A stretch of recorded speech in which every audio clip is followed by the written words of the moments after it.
लोकसभा चुनाव के बाद भारतीय जनता पार्टी और कांग्रेस पार्टी को एक और अग्नि परीक्षा से गुजरना है मध्य प्रदेश में, और वो है छिंदवाड़ा की अमरवाड़ा विधानसभा उपचुनाव वाली जगह। दोनों दलों की नाक के लिए ये एक बड़ा नाक का सवाल बन चुका है, दोनों के लिए एक प्रतिष्ठा का सवाल बन चुका है।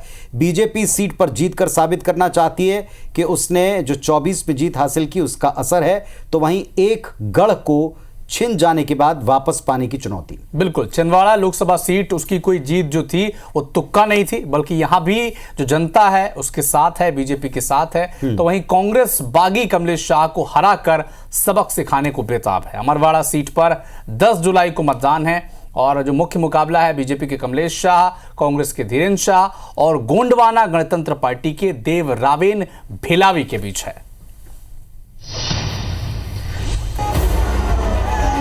मध्य प्रदेश में विधानसभा और लोकसभा चुनाव के बाद अब बारी अमरवाड़ा विधानसभा उपचुनाव की है। दिलचस्प सियासी समीकरण के चलते हर किसी की नजर इसके नतीजों पर होगी। इस सीट का नतीजा बीजेपी ही नहीं बल्कि कांग्रेस के लिए भी दूरगामी साबित होगा। लोकसभा चुनाव में क्लीन स्वीप से बीजेपी का जोश हाई है, तो कांग्रेस के लिए ये चुनाव उसकी साख का सवाल बन चुका है। सबसे पहले बात इस सीट पर सियासी समीकरणों की। अमरवाड़ा विधानसभा सीट पर कांग्रेस प्रत्याशी कमलेश शाह ने जीत हासिल की थी।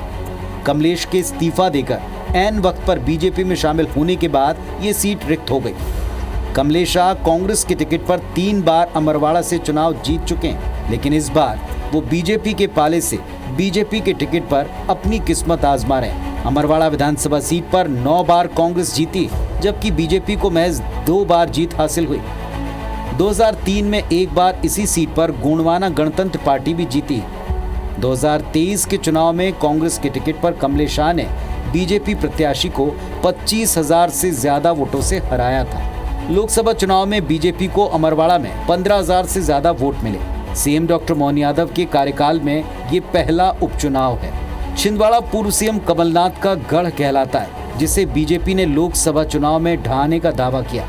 हार के बाद नकुलनाथ और कमलनाथ उपचुनाव में ज्यादा दिलचस्पी नहीं ले रहे हैं। ऐसे में पीसीसी चीफ जीतू पटवारी ही पूरी कमान संभाले, वे यहीं पर डेरा डाले हुए हैं। तो मैं मानता हूँ ये जब मैं घूम रहा हूँ, मिल रहा हूँ, देख रहा हूँ, तो स्वाभाविक है कार्यकर्ताओं का भी एक अंतर आत्मा से खून खोल रहा है। जो कभी छिंदवाड़ा में हार गई उसको वापस बदला लेने की उसका एहसास है, और हम सब मिलकर इस चुनाव जीते एकमात्र दृष्टि।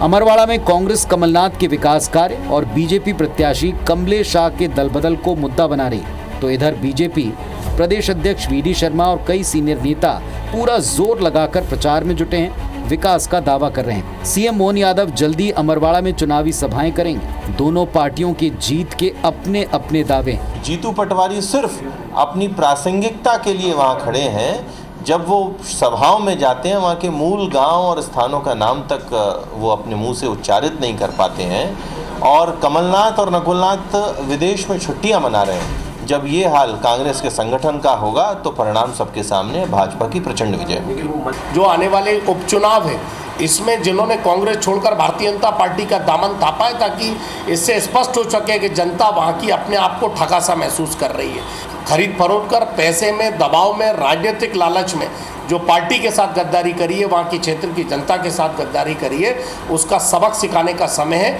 जनता तैयार है और कांग्रेस पार्टी भी।